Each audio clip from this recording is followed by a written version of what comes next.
Hi, welcome back to another episode of the Big DK Energy Podcast. My name is Danny K, or the DK in the Big DK Energy. And folks, I just want to say 2023 is already looking like it's going to be a fantastic year, and I just want to tell you, I'm hyped. And speaking of hype, today's guest is the CEO and founder of the challenge-based social media app Hypespace.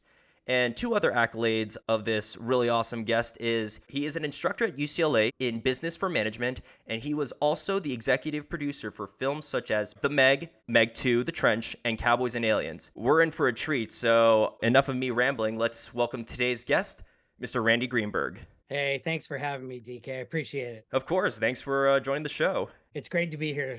Let's see where today goes. Absolutely. Where are you exactly right now? I'm in Los Angeles, Nice. in a Actually, little area called Mar Vista, in between Culver City and Marina Del Rey. It's a small little area. got it. Actually, I had another guest who I was remote communicating with from LA as well. Another member of the tribe. Well, also There's the a few of them. So yeah, I was looking at your LinkedIn page, and I must say you have quite a storied resume.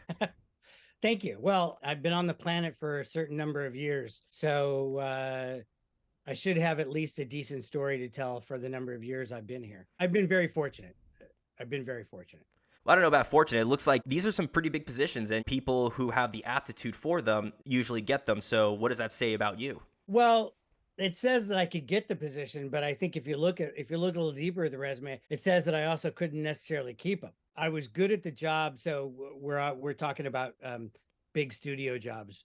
I was good at getting the job, and I could keep the job for a bit, but I'm just not a political animal. I'm not one of those people that can do all the things that need to be done to stay in a position because the people above you need to be reminded of how wonderful they are at all times. And I'm not that guy. Well, at least you keep it 100.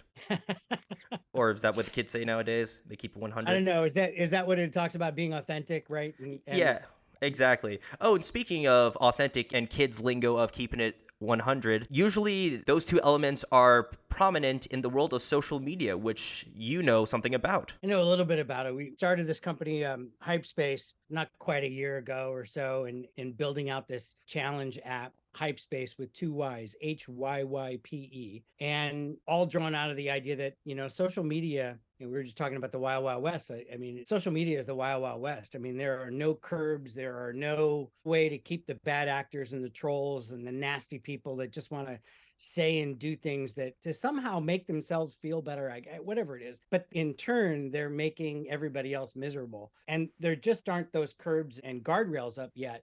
And I think that the generation that's grown up with this will force our representatives to try to enact some guardrails so that the Wild Wild West nasty nature of social media doesn't continue. Or at least we have a But, sheriff. that would be a good start, right?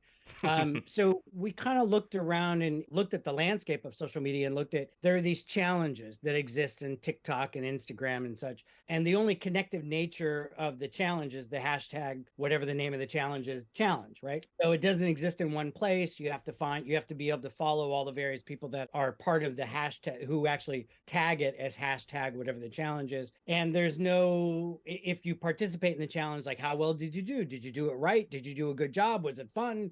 And if there is a challenge, how do you measure against other people that were part of the challenge? Or how do you connect as a group as part of the challenge? And many challenges like really kind of lend themselves to a prizing nature, right? If you do really well, or if you can do really well in the challenge, like shouldn't you be getting a prize? Like should you get rewarded for doing the challenge? And we kind of looked around at all that and we thought, hey, this challenge thing keeps kind of growing every month, and the number of brands that want to use a hashtag something challenge to create some sort of program in social media. And we looked at it and thought, well, there's probably a good way to connect a brand to a consumer or an influencer to a follower or a charity to a donor in an authentic way in a challenge atmosphere where we could collectively make it a safe place for everybody and make it fun and put some prizing in and put some voting in. And so out of that grew Hypespace, where the challenge is on a single page and there's an explainer video of what the challenge is. Then you as a creator, you can create your own challenge, invite your own friends and family to join, or make it open to the public that anybody can join it. We have some creator tools, and we're making a lot more creator tools right now so that you can create an entry to a challenge. And then you, as an entrant or a challenger, can share it out through your social media and get your friends and family to come and vote for you. And our voting is clapping. So the person within the time period that the challenge runs that has the most claps wins. And brands can offer their own pricing. We also offer, as part of the platform, you have an availability to utilize. We have a built-in API that is a gift card, an electronic gift card opportunity. So you can pick a $50 gift card for the number one place. Number two gets 25, number three gets 10. Like, you can do all that, but anybody can make a challenge. And that is individuals. A brand can run a challenge, an influencer can bring their followers, and a charity can bring their donors. And influencers and charities can run what we call pay to play challenges, where an influencer, and we think with the downturn in advertising as part of the recession, because advertising dollars are the first dollars to get cut out of a budget, and the marketing department is the first department that gets cut in a budget for anybody, for any company, that some influencers, they're going to need a place where they can make some money or supplement their income, because they won't be making as much as they made previously, or it's a place where you can make some. But it's really about connecting authentically with your followers, and you as an influencer create the challenge. Your followers, you tell the followers what the entrance fee is to the challenge: $5, $2, $1, $10, whatever it is might be. And the influencer gets 35 to 45% of the gross amount that comes in. Apple and Google take their fee. We put 20% aside for pricing. We keep a 15% ourselves to run it, and then the rest of it goes to the influencer. So it's a way for influencers to make money. And then for charities, we do the exact same thing. Charity can run a challenge to raise money for the charity, and they get 54% of the gross. We take a smaller cut, and we only set aside 10% for prizes. So the more people that enter, the greater the pot, the prizes are. But it's a way for charities and influencers to actually make money. For brands, it's a way for brands to be able to connect to their most fervent fans who really want to be connected to the brand, and where the challenge can be an offshoot of of an already existing marketing program that they do on a regular basis, or they can create a whole new program. But the brand can connect directly to the consumer, and they don't need an influencer. They don't need anybody in between them. And as a platform, we just keep it safe. Everything is monitored 100%. So Excellent. Nothing is shown. Nobody sees anything until a human being watches it and confirms that it meets the community standards that we have readily available on our website that you can take a look at. We just want to keep it so that everybody can have fun and nobody has to worry. And the only responses are the clapping. And we have one other thing, which is that the number of claps creates the leaderboard. So the more claps you get, the higher up on the leaderboard you get.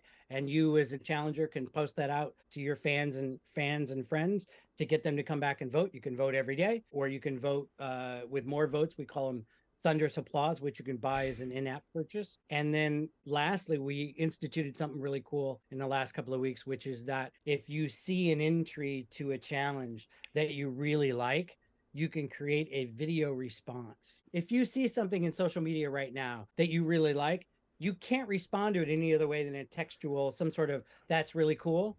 But what we've instituted is we have a video response that DK, if you see an entry that you think is so cool on one of our challenges, you can record a response that goes up to that entry, and you can say, hey, I can do it, right? You put an entry into like our avatar review challenge, and you do a video review that's really cool, and I think it's really cool. I can then record a response that says, hey, DK, that's really awesome. I hadn't even thought of that, and I can't believe that you saw it in 3D, that, whatever it might be. But I can put that up there, and that video response, again, is also monitored to make sure that anything that goes up meets our community standards. But it's a new way to interact with the people in the community that are on the app. But we just thought challenges needed to be given a better platform than the current platform that they have in social media. The challenges that are on Instagram and mostly TikTok, they're bad dares, and seems like unsafe sometimes. Yeah. And we didn't want that. And we want to restore kind of the luster, if you will, to what really could be a great challenge. Oh man. Well, first of all, I just want to say that was a fantastic spiel about your app. When I hear challenges, it brings me back to like the earlier era of social media. You know, there was the ice bucket challenge, and then there was the mannequin Yeah. challenge, and then recently there's the yams challenge, which is a bunch of artists, you know, seeing which one can sing yams the best. But you know, I Right. really love the fact that you're trying to create such a positive community because as someone who was diagnosed with ASD when they were younger, aka me, I don't know why I said that weird, but I one time remember seeing. But I remember for the ice bucket challenge, there was this one autistic kid in like Ohio who was saying, "I'm doing the ice bucket challenge," but like his classmates apparently poured on him what was a mixture of like vomit, urine, Yeah. and other excremental stuff. Yeah, and you know, and that's part of what we're trying to get away from. And you know, and that wasn't ALS's fault, right? Yeah. That was just kind of because of the structure, and they weren't on a platform. That kind of happened. So that wouldn't happen on our platform. Like that video would be rejected. But the interesting part of that you bring up ALS is definitely one of the reasons that we started Hypespace, which is the idea that ALS, like, so this is, by the way, this is almost 8.5 years ago now from when it Already? was summer of 14. And they raised, and they raised the most money they'd ever raised, $220 million. But only 1 in 10 actually donated. So they had a lot of people that participated, right? But didn't donate. So we were looking at, hey, that's really great to participate, but if you're not donating, that doesn't What's the really help the point? cause. So on our platform, everybody that participates in a charity challenge would be required to donate. And the donation, we're not talking about, you know, you got to pay $1,000 or $100. The donation amount will be set by the charity. So it's going to be relatively low to make an entry point so that the more people that donate, the better off it is. But yeah, I mean, I'm sorry for that individual, and I hope that didn't, you know, stay with them as long as as it could. But yeah, I mean, that's the kind of stuff we're hoping to combat and do away with by having the Hypespace platform. Wow, that's awesome. And like I said, I'm just really glad that you're trying to add, you know, an air of positivity because besides that one bad example, social media gets kind of a bad rap for being toxic, which I could totally see how it is, but it seems like yours is something challenge based. I've literally never heard of that. So that's something that I believe gives you the edge over certain other social media apps. Like, for example, do you remember Yik Yak? Or I remember the name, but I couldn't tell you what it was. it was like I don't know if it was Yik Yak or it was something Yak, and it was an anonymous posting board where people would just post random stuff, and based on, you know, whether people liked it or not, you only saw the number. You didn't see who did it, and Right. there were some pretty bad entries because, you know, it's anonymous, and with anonymous, that word always gives me a tongue twister.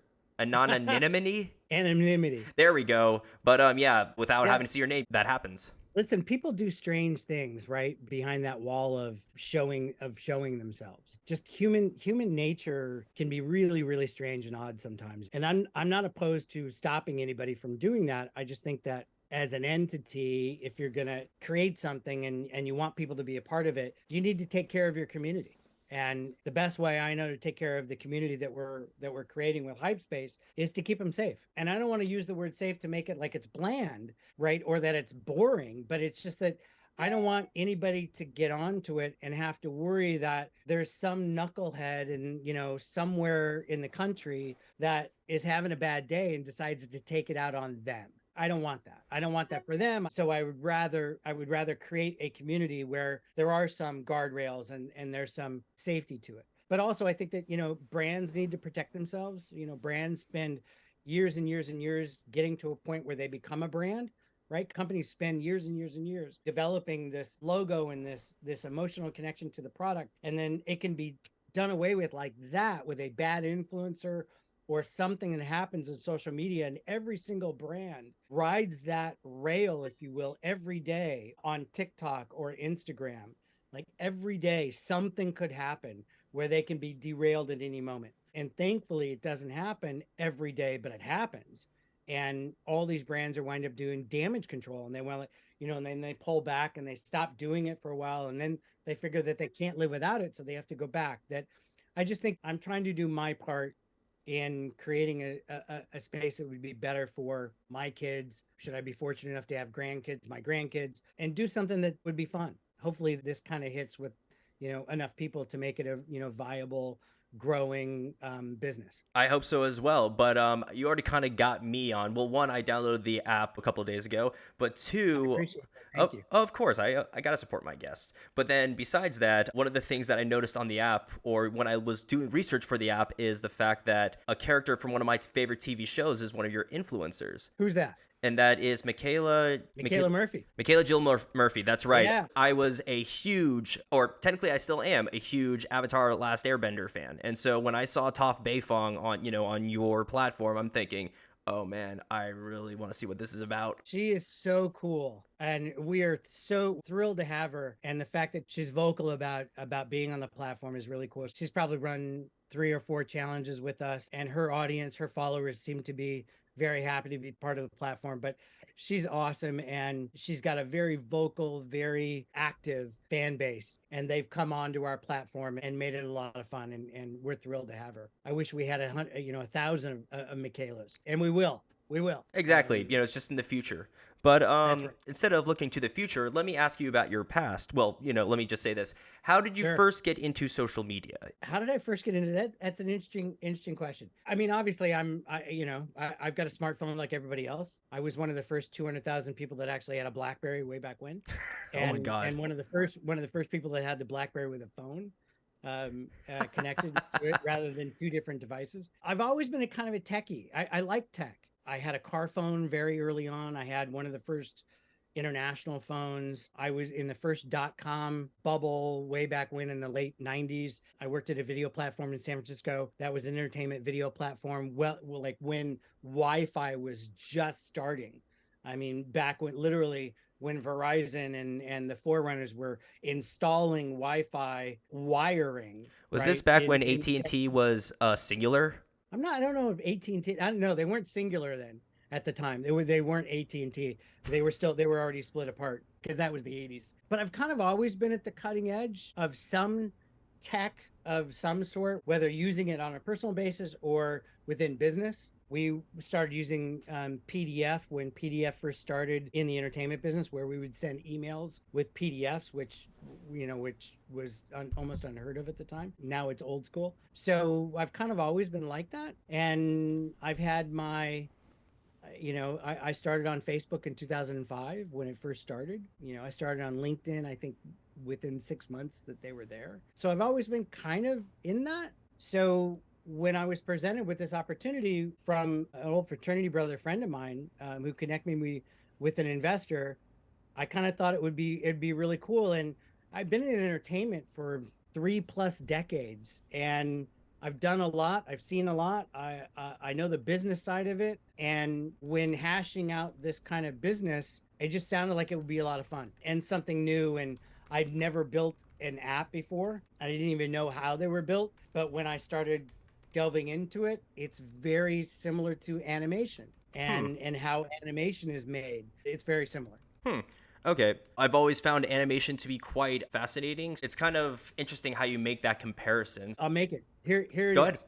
In animation, you got to start with a script. I mean, every filmed entertainment piece starts with a script, right? Even non-scripted or reality TV is as scripted as you can get. And so, none of that stuff happens by chance. It's all the producers make it happen. Mm-hmm. But in real scripted film or television, it starts with a script. And that script is the architectural blueprints, if you will, of how everything gets made. Mm-hmm. And the app, at least in my small time being part of the app world, it starts with literally a written script. What does every user of this app do? Specifically, they start here, they go here, they do this, they could do this, they could do this, they go here. There's a script of the movement of every user. And who is every user? From somebody who's just, I love this term, a lurker, right? Which I didn't know and sounds just lurid. So we call them, we don't even call our people that use our app users. We call them members. Because everybody likes to join something and be part of something. So that always seems better to me, is to be a member, not a user. Mm-hmm. And there are people that just watch, right? That don't really interact, but they'll watch stuff. Then there are people that will create. There will be people that will interact there. And then there is the admin. So It's who is every user of the app and what does every person that goes through the app do? That's the script. And from that, just like in animation, you start with sketches. Like, what does every scene look like? What's the background look like? What does the character look like? You start with sketches and you refine it and you refine it and you refine it. What do the pages look like? What should they feel like? How should they move from page to page? I'm so sorry. What should the setup of that page do? What should be the next page? How deep should it go? All of those things. And that gets refined as you start building pages and you start building movements and you start looking at the iconic visual of the page, which is again is almost exactly the same as animation. You start building the iconic visual of the background. Where is it that this character is? What does this character look like? All the way around in 3-dimensional. And it gets refined as you get to the very end. And because animation doesn't look like what you see at the end until the very end. Oh, not even close. And everything gets reiterated and fixed and visually more interesting and more perfected as you get closer to the end. And at least again, in my small time of being in the app world, that's exactly what happens kind of with the app. And you can make iterative changes as you go along, as you see the visual, and as the words from the page start to come alive, you start to get a better reference and a better movement. Again, that's what happens in animation. So that's why I compare it, and I may be completely off base for other people, but for me it makes sense. And while I have loved animation from the time I was a kid, and I'm a member of the Motion Picture Academy, which votes on the Oscars, and I've been part of the animation nomination committee for 20 years because I love watching animated movies. But I made my first animated anything, which was a TV series called A Tale Dark and Grim. I got to learn much more detail about the making of animation. And for me, there's a big complementary set of tools from animation to building an app. So it didn't feel too far out of the norm, but it's been great. Oh, awesome. As an animation fan and as someone who's taken digital media classes about learning about how animation has been, I can really appreciate where you're coming from. But sorry if you heard a bunch of typing. I have the free version of Zoom, so it was about to, cut off in 10 minutes. So I just bought a plan. So now we're good to go for the rest of the episode. So that's what I was typing. But the way that you were describing how when you're designing an app and you're drawing it out, it reminds me of one of my digital media classes, we were doing wireframing for a website. And, I kind of see the similarity between that and, apps and animation. But wow, so you've been involved with movies for a while now. When I was 6, I remember sitting in front of the television watching and staying up late. And I grew up in Omaha, Nebraska, so like in the middle of the country. And I always wanted to be in the entertainment business. That's what I wanted to do. And I remember watching the Oscars thinking, one day I want to be a member of the people that vote for the Oscars. And, I've been very fortunate to not only to make a living and to come out to LA and make a living in the business and be a part of a lot of different projects over the last 30 plus years. But I've been fortunate to become a member of the Academy of Motion Picture Arts and Sciences and be a voting member of the Oscars. And it's pretty gratifying. And I'm thrilled to be able to do it. It also ensures that I watch all the movies. Not that anybody needs to pull my arm or twist my arm to make me watch movies, because I love watching movies. In the words of our people, Mazel Tov. Thank you. Of course. And so you would describe yourself as a cinephile? I'm a cinephile, but I like the lowbrow. What do you mean? As you can tell from the movies that I make, like, I like the lowbrow. Make me laugh, show me creatures, the undead. Like, I want to go to the movies and have a good time. And those are the movies I want to make. That's awesome. And the fact that, you're living out your dream, just the fact that you spoke into existence. When you're 6, I want to vote on that. And next thing you know, I've been doing it for 20 years. What else? Well, okay. It was the next thing. It was a long time between 6 and well, you know what I mean. I was just being... Right. I was just being, what is it? Nice? Gratuitous? If you will. You were trying to truncate that time period. I get it. No, that's all right. Exactly. So you were talking about films that you've worked on. I see the Meg poster right there. So executive producers, that's like one of the highest positions in the film world. Or I could be wrong. The highest position in the film world depends on who you're talking to, right? The writer will say it's the writer, right? The director will say it's a director. The producer will say it's a producer. The head of marketing will say it's the head of marketing, right? Everybody has their own opinion. So I have a hard time focusing on one thing at a time. So working on a bunch of projects at once is really good. And when you're a producer, you have to focus really hard for a longer period of time on a single project. And that doesn't really work for me. And I'm not the person you want to ask about story structure or how characters should talk to each other or changes in dialogue or, changes in emotional relationship. Like, that's not me. But you want to talk about how do we make money off of it? Where should we shoot it? How do we save money? The business part of it, what the marketing and distribution should be of it, product placement, licensing and merchandising, all that kind of stuff. I'm all over it. Like, that's me. That's an executive producer. And that really works for me. So I would argue that while I thank you that while it may not be one of the highest, the producer, as far as I'm concerned, is the highest standard of the movie. But an executive producer stands behind the producer running the business side, whether that's the financing, the distribution, or the market or marketing or all the components of that.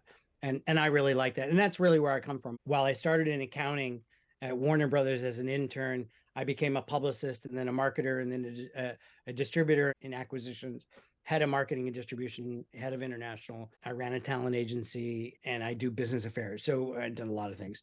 I like the business side of the business rather than the on-set creating side, which, to be perfectly frank, is like watching paint dry sometimes, because you'll shoot a couple of pages a day, which is two or couple of minutes of every day for a movie. It's just too slow for me because you got to shoot various angles of it. You got to turn around and do it from another side. If someone You says gotta one light line, it. if someone says one line of dialogue wrong, then you got to shoot the Yeah, you got to do it again reshoot and it. again and again. And all that's really great. Like, the people that do that are amazing, and they have the concentration level and they have an ability to like slow down and just focus on that moment. And my brain either is working way too much too fast, or I should probably slow down and not have as much coffee. But but I can't do that. I can be on set for a few days at a time, and I could go back and forth between set and an office, but to sit there and watch take after take and movement of camera and angle, like, there are people that are better equipped for that. I'm on the business side, which is also why I teach the business of entertainment at UCLA Extension, because I can teach that. But I appreciate that. Executive producing the Meg has been fun. Oh, I bet. I'm sure you got to meet the cast of the Meg, or when they weren't doing their scenes. So, how's Jason Statham? Well, I mean, how is he? I mean, he's exactly what you would expect him to be. Yeah.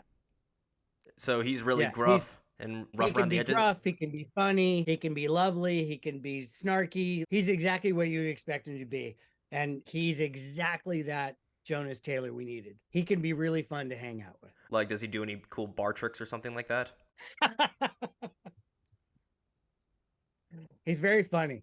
Okay. Let's just put it that way. Very funny. All right, we're just going to leave it at that. I'm not going to go into it any further. So, when you were a kid, I know that you were thinking, I want to vote on these movies, but did you ever think that you were going to be a producer? Well, I mean, that's really what I wanted to be, was a producer, but I shied away from it. I came out to LA and I did interviews when I was after I graduated college, and I was sitting in a waiting room of an agency, and the waiting room was full. It was CAA. And I looked around and I was dressed in this kind of, I think they called it a Madras shirt. I had a tie on, no jacket, slacks, khakis or something. I mean, I had just enough money to dress kind of okay, right? But I a suit and a tie, like, I didn't have that. And yet there were all these other people that had suits and ties. And I came to learn many of them were like Ivy League grads who had graduated, gone to law school, got a law degree, practiced law for a little bit, and then decided to come out to LA and make no money and become agents utilizing that. And it threw me off a bit. And I thought, well, but I went to school for a marketing degree. So why don't I go into marketing? And I started in publicity, and I really loved it. And I got thrown in international, which I didn't know anything about. I grew up in Omaha, Nebraska. I never traveled outside the States. I didn't know another language. Now I was learning all about the world through distributing movies and what audiences outside the world were looking for, and what those publications and TV shows, how they interviewed stars, and who they were willing to interview, and the type of movies and TV shows I liked. And I was kind of getting an education through it, and it was really great, and I loved it. And then I got to start traveling the world. It was great, and learning international has made me a better producer. How so? In the long run. How so? Because I'm able to judge. I think I'm able to judge material better as to what works on a worldwide basis, because you can't just pick anything. Look, when I started in international in 1989, right? So that dates me 34 years ago. That international was worth 30% of the worldwide gross. North America, or mostly the United States, was worth 70%. So the US was everything. Nobody really cared about international. Just go off and do it. And it's kind of found money. So we could do whatever we wanted to a certain extent, as long as we stayed within the rules. We could do what we wanted. And as long as we made money and didn't lose money, it was not a problem. So I got to learn a lot, and that was really great. And learning what that audience and those audiences all around the world were interested in and what they were looking for and what they responded to, I was able to judge material better. And now it's the flip side. The international, or everything outside of North America, or mostly the United States, is 70% of the revenue, and North America, or mostly the United States, is worth 30%. Really? So now, no international, you have a far better understanding of what's going to financially work, and it's all about money. Right. I tell my students this at UCLA in my very first class, in the very first 10 minutes of every class. It's all about money in the entertainment business. And if you forget that, just remember this one thing. It's all about money. And so if you can pick material that can make money, and you know how to make it at the right budget level, and you know how to market and distribute it, then you are what the system is looking for. Cream, cash rules everything around me. Dollar bill, y'all. You know, it's funny that you mentioned about like foreign media, because as a half Korean, what I've noticed is that, Netflix is blowing up with movies, from my mom's country. Listen, early on, when Korea used to import our movies and there were no US distributors, which meant that you got paid very little money for your movie, and the importer, whatever the company was in Korea, made a ton of money. And that's the way it was for most of the world, where you imported, right? So when the studios opened their first office, which was in late 1980s, like 89, like there were protests in the street and riots. And ultimately, the South Korean legislature protected their own business by legislating that in a movie theater in a given year, 50% of that screen had to go to Korean movies. So non-Korean movies, mostly US, could only occupy that screen for half of the year. Well, that actually turned out to be a boon, because then now you have such a great South Korean film business and entertainment business. You've got great creators and great writers and great actors, whether male or female. You've got a great infrastructure, and we see movies and shows like Parasite or Squid Game TV shows. Yeah, or Squid Game, that are really, they're being built to satisfy a local audience, but they really have an opportunity to satisfy a global audience. And it's just becoming bigger and better and better. And that's why CJ Entertainment, owns, several, CJ being the big, the Samsung family. They own a bunch of production entities that make really great global content, but that starts in, Korea and then goes out in the rest of the world. Wow, fun fact for the day. So thank you for that, Randy. Happy to. Listen, I know that you just passed your first year doing podcasts, a little more than, about 15 months now. And I know that you did 42 in your first year. I'll come back again and again. So if you need me to fill, right, if you want to do 52 this year, and you got a few extra slots at the end, we can talk about a whole bunch of other things just to make sure you get 52 for your year two. I'm happy to be here. Oh, I'll give you fun facts that mean nothing to anybody else, but you and I can have a good time. Oh, dude, I'm excited for it. Do you need to head out now? Is that it? No, I'm good. Okay, just making sure. But we'd love to have you back, Randy. Whenever you want to, just please let us know. In fact, I already have plans for episode 100 being this year. So, I think we are trudging along. So, man, Randy, speaking to you, we've learned so much, and we've just found out how awesome of a guy you are. But now we're about to find out even more about you in my favorite part of any Big DK Energy episode, which is the bonus question round. 10 questions you do not know about, but are still appropriate enough where you will still be an exec at the end of this. So. Okay, cool. Excellent. So with that, are you ready? Yep, I'm ready. Shoot 'em up. Excellent. All right. So question number 1, you're making your ultimate challenge for social media. What does it entail, and who does the challenge support? Wow, that's a really good one. I wish you'd have given me that ahead of time so I'd think of a really great question, a really great answer.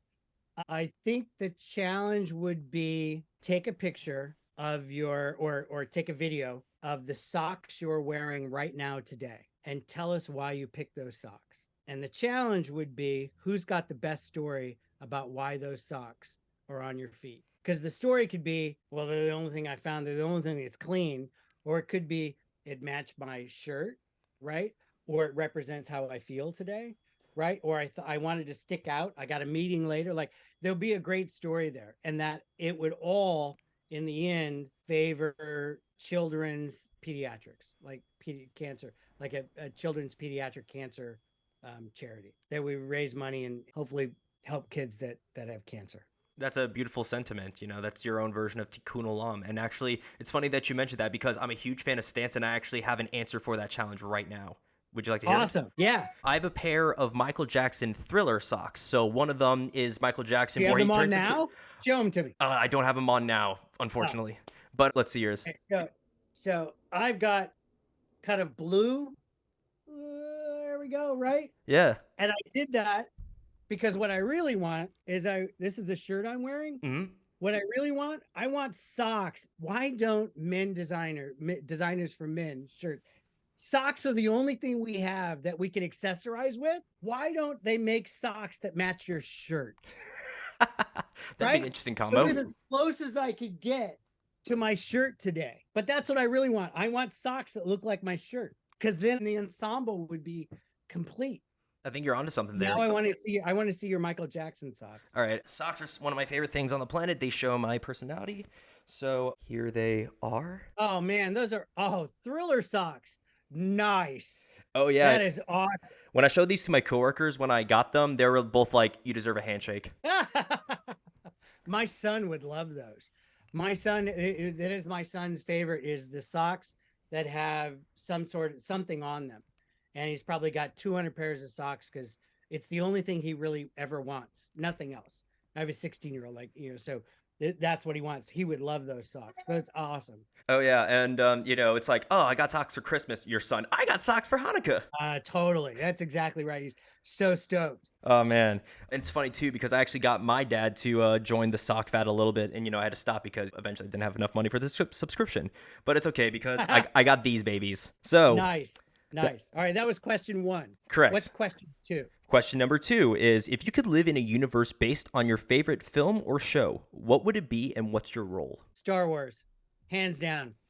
And I'd be best friends with Cassie and Andor. Okay, nice. Done. Okay, excellent. You're part of the Star Wars family, I see. Oh, sorry. Completely. You know what's really fun? You're going to love this. I think my son asked me that question a week ago, which is how I knew the answer right away. Because we talked about it and we talked it over and over. He's going to love this. He'll love that. Oh man, that's kind of weird, but awesome at the same time. Number 3, name a happy childhood memory of yours. Wow, there's a lot. I grew up, again, in Omaha, Nebraska. I was what they called latchkey kids, right? Both parents worked, and I came home and, I had a key and you'd walk in, right? Wow, there's so much. Like, I remember the winters in Omaha, which could be really cold, but on a beautiful sunny day when there was snow everywhere, making snowmen and drifts, and that was always fun. I went to the movie theater all the time. In Omaha, there was one of the first multiplexes was this AMC had built a sixplex called the Six West out at what was the West Road Shopping Center, which I'm not even sure exists today. And it was one of the first multiplexes, and they showed everything. And I would go to the movie theaters for it was like $1.50 or $1, whatever it was. And I saw everything that ever played there.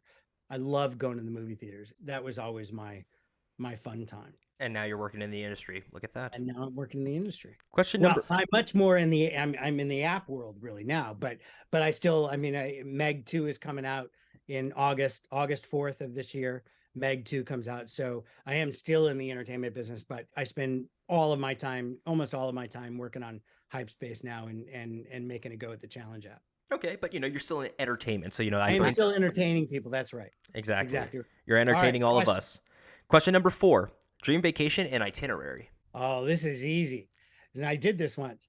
So Hawaii for a week, snorkeling, scuba diving, surfing, laying on the beach, eating, drinking, playing golf that week, and then flying back to LA and then driving up to Mammoth and spending a week in Mammoth skiing. That is my dream vacation. I've done twice. And in fact, a week ago, not quite a week ago, locally in just outside of LA, there's an area in San Gabriel Mountains. There's a couple of ski resorts called Big Bear and Snow Summit. It's like 2.5 hours, I've heard 3 of Big hours from Bear. here. If the roads are open. And we went on New Year's Day. It took 9 hours to go 100 miles. It was ridiculous. That's because Southern Californians don't know how to drive in the snow or in the rain. And we're having these big storms at the moment. And we skied a couple of days and came back. And we were on the day we came back, we were back by 2 o'clock, and I was walking on the beach by 3 o'clock. So I love that juxtaposition of the sand and the snow. Sounds like a great one, especially since it's not like you have to make a sacrifice of either or. You got both right there. The embarrassment of riches. Nothing wrong with it. I hope to take a vacation like that one day, but I hope you do too. I appreciate Maybe it. we should do it together. Sounds like a plan. In our socks. In our socks, that's right. I need special skiing socks for that. All right. There you go. All right. You can find those. Writing it down. Anyway, number 5. What are 3 of your favorite books that you've ever read? Okay. So my number 1 favorite book of all time is called The Day After Tomorrow, and it's not the movie. Okay, to say. Day After Tomorrow was the first book written by a writer by the name of Alan Folsom. He was a television writer, and that was his first book that was written. And it's about a Los Angeles-based doctor who's in Europe at a conference, and he gets tapped by, I think it's Interpol, if I remember. I haven't read the book in a number of years. It was released in like 1993, so it's been probably almost 30 years. 29. I only know that because I was born in 94 and I'm 28. There you go.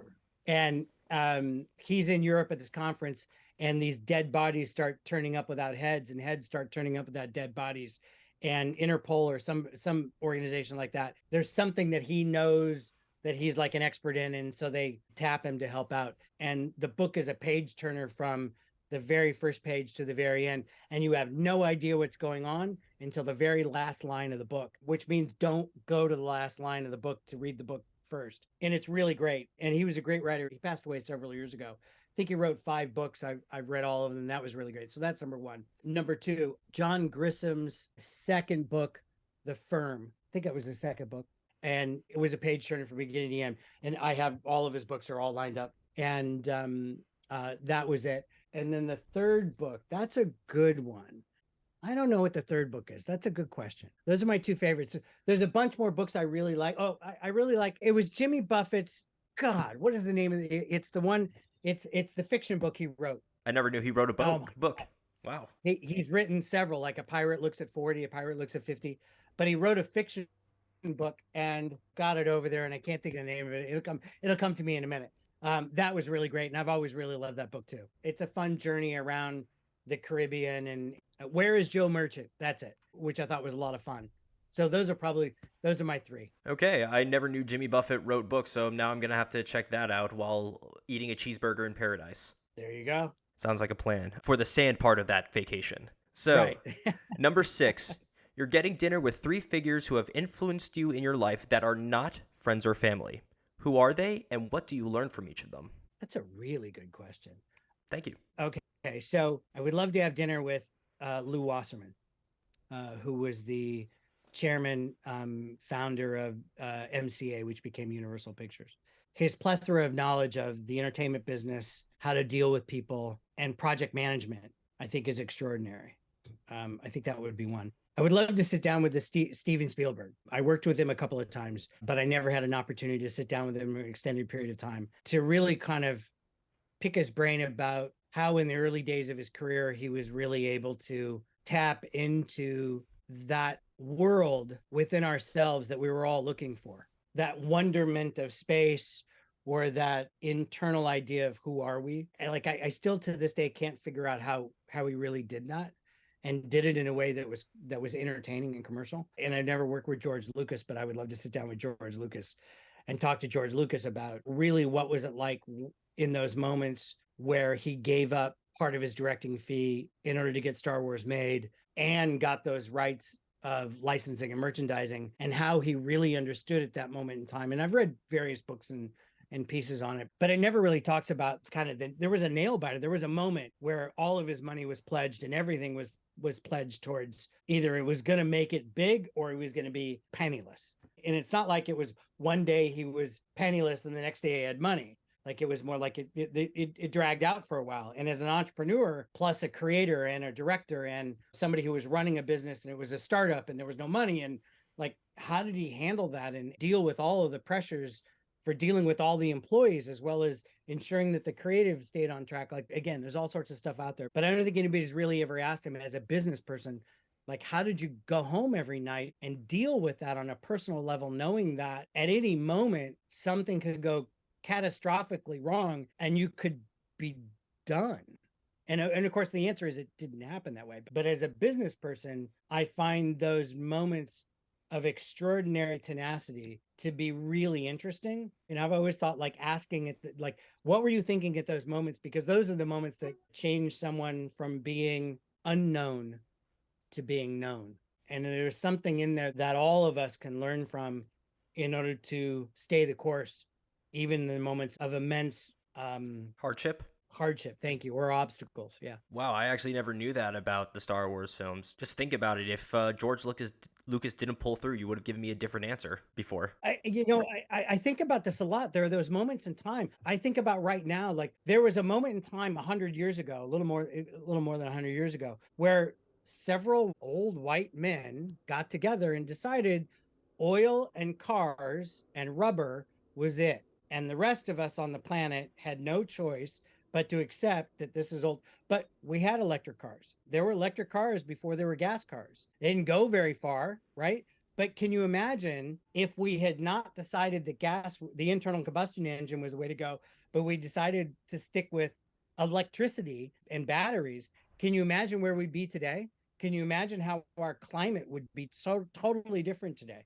Can you imagine where the power structure of the world would be today, right? Can you imagine how all of, so many of the wars that have been fought over oil and the access to oil would never have been fought because oil would never have been an issue? And these are the things that I think about. And, like there are those moments in time. Like, I mean, had Star Wars not worked, all sorts of things would be different today. We wouldn't know who George Lucas was. There wouldn't have been 3. There wouldn't have been there are those moments in time where things went the right way, and had they gone differently, things would be different. That's where what is that? Man in the High Castle is the alternative story of who would have won World War II had the Nazis and the Japanese prevailed. What would the world look like? I mean, it could have gone that way. So I think about those things like, we've gotten here because at every point, where we exist today, at every point along the way got us to right here. And if any point along the way had been different, you and I wouldn't be talking. Exactly. Sometimes that just blows my mind. So any event, that was a long-winded answer. I mean, it all makes sense once you get down to the root of it. It's just, like you said, literally anything could have gone. But things are the way they are. And, let's not put any more butterfly effect into anything worse. So, exactly. Awesome. So, number 7, you're working with your Dreamcast on your dream movie. What's it about? And who are they? Wow. Wow. Okay, so I'm working with fellow producer Belle Avery, who I adore, who's the lead producer on The Meg. And she was the one that had the rights and ultimately got it made. I'd be working with her because there's no other producer in the world that I'd rather work with. There's so many directors I would work with again. So picking one would be wrong and would put any others at bay. So I'm not going to say that. There is a project that I've always wanted to make, and I can't even say what it is. It's a holiday project written by an author illustrator that I know really well. And it's a beautiful take on something we've seen hundreds of times, if not thousands of times before. I'd love to work with that author illustrator. There's a couple of directors I could see that would be great with it. I would love to work with Ryan Reynolds. As a director? As a director, I think he'd be, I think he could, I think he has an amazing understanding of structure, business, how to communicate through the lens to the audience when the audience is not there when you're doing it. He's a really great businessman and a really great creative on top. I mean, you see him in movies and TV shows, but the number of businesses that he owns, the number of creative businesses. He's trying to own a hockey team. He owns a football club and he owns a wireless company on top of a liquor company and and a creative company and a bunch of I would love to work with him. That would be outstanding. And I mean, there's a lot of people. I'd love to work with James Cameron again. I was Again. fortunate to. I worked on Terminator 2. I did international publicity on Terminator 2, and he was fantastic. He was very tough, but he was fantastic to work with. And I worked with Kevin Costner. The first movie I ever worked on was Field of Dreams, and I did international publicity on Field of Dreams for the company. The company that I worked for did it, and I was the employee who was doing it. And he was great to work with. I would love to work with him again.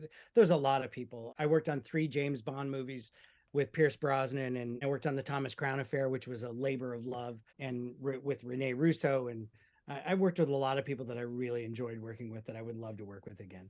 And singling out just a few people would be bad, and really good at what she does. Wow, that's quite a cast you got right there. And with James Cameron and his money-making ability with movies, that's a good formula right there. I think James Cameron will make Avatar 3, 4, and 5 and then be done. Really? Because I hear there's like 9 movies in the series. By the time he's done with 3, 4, and 5, he's going to be at a certain age that he may just, and he doesn't need the money anymore, and hasn't needed it for a while. And he's got he's got a plant-based protein company and several other companies that are based in Canada. I mean, he didn't need any of that. He certainly won't be working for me because he doesn't work for anybody. He works for James Cameron. Fair. Okay. Well, you know what? I'd be honored to work with him again. Oh yeah, I bet. But you know what? I'm glad I'm working with you. So yeah, how's that? And I'm pleased as pink to be here. Man, you're awesome. Number 8. What is one of your far-fetched bucket list items?